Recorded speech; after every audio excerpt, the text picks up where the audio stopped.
So here's my audience right here. Say hi. Hi. My title of my presentation is The Rod to Protect or to Punish. One day, my pastor was driving in his car and he was listening to a song on the radio that was very upbeat and hyped up, and he began to press on the gas pedal because he was very excited. What happened was he sped and he passed the speed limit, and a police car came behind him and stopped my pastor. What happened? The police officer is going to give my pastor a ticket. And so you know what my pastor did? Did he complain? Did he mumble?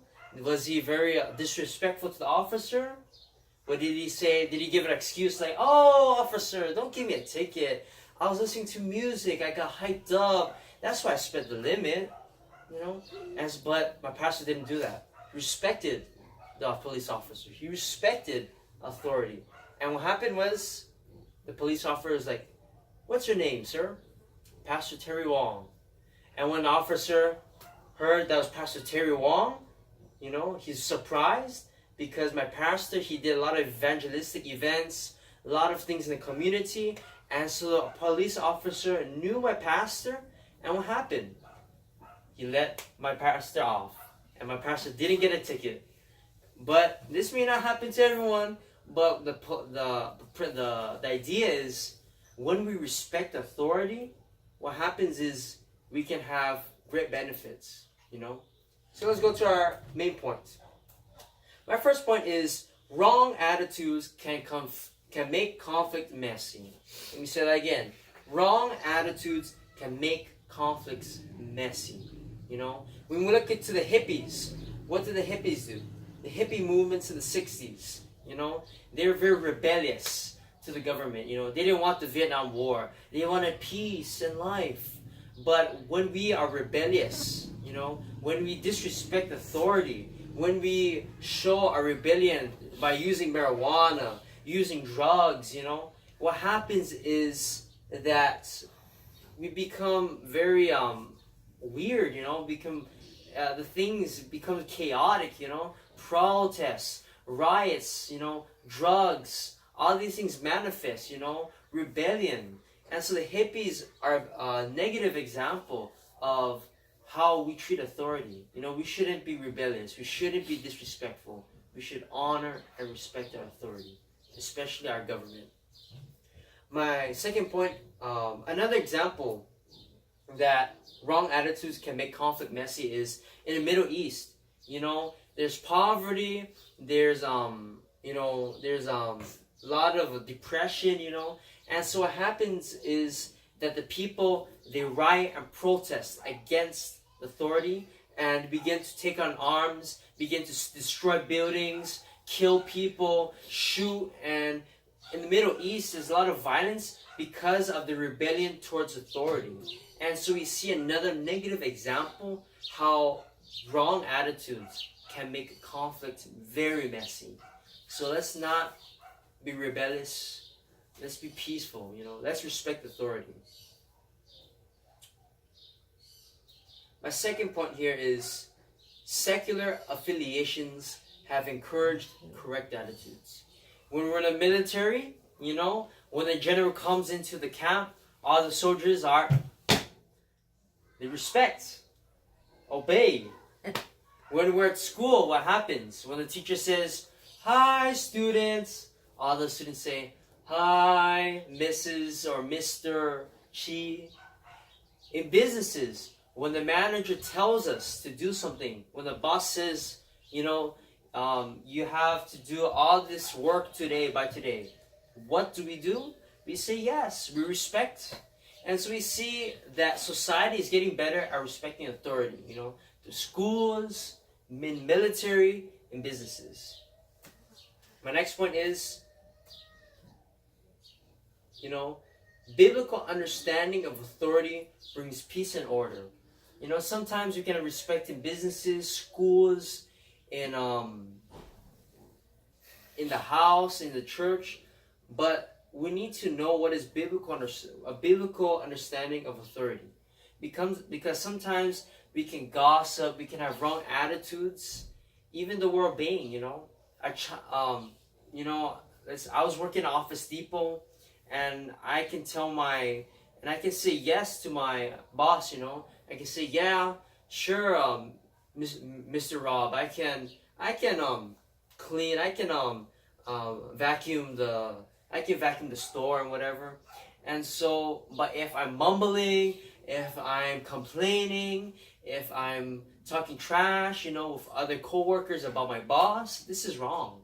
And so you have to understand what is biblical understanding. In Exodus chapter 20, verse 12, it says that, children, honor your mother and father, and you have long life on the earth. And so what is honor? What is honor? Sometimes we get this idea that honor is like, a king and medieval knights. The knights have to honor the king. And it's not just that. Honor is paying respect to those that deserve respect. Our authorities, our parents, our bosses, our pastors, they deserve honor and respect, and we should honor them. And when we do honor them, when we do respect them, we have benefits. We reap, when we respect our bosses, they give us promotions, higher salaries. When we respect our parents, there's peace and order in the house. When we respect our pastors, what happens is we have spiritual blessings and spiritual protection upon our lives. When we respect our professors and our principals at school, what happens is we get better grades. You tend to study better. And so these are the benefits of respect and honor. So, in conclusion, you see that wrong attitudes can make conflict very messy. But secular affiliations, military school, businesses are working to put respect in society. But the thing is, to get true honor and respect, we need a biblical understanding of what authority is and how we should treat authority. So, thank you for your time. Thank you for your attention. You can say hi again. Glória a Deus. We earn authority by paying taxes. What if those taxes are high? Well, sometimes we think, taxes are unfair and taxes can be high, but we have to remember that, regardless of who the authority is, regardless of what they ask of, if they ask us to do something, the Bible says we should submit and obey to them.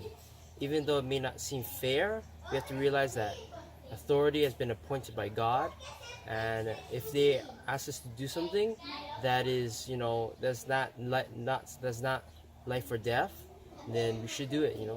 Even taxes are high, we have to submit and obey. God had appointed the authority. What should we do when authority does wrong? Well, when authority does wrong, there are certain things that we should do. There are certain reactions that we shouldn't react. Like we shouldn't be talking trash, we shouldn't be gossiping, we shouldn't be talking behind authority's back, because we know that Romans chapter 13 says that God has appointed authority and we should submit to them. When we submit, it's not just obeying, but it's actually respecting and honoring authority. So if they do wrong, we should still respect them, honor them, and we should actually pray for them, because the Bible says we should pray for authority.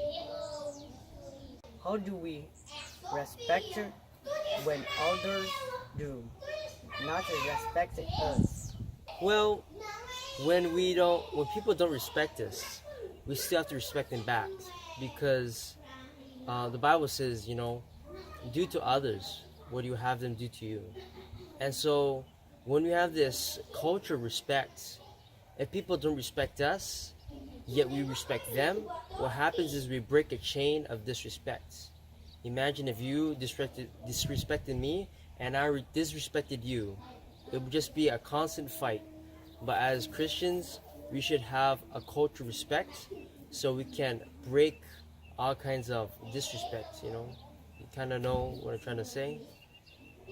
Yeah? Okay.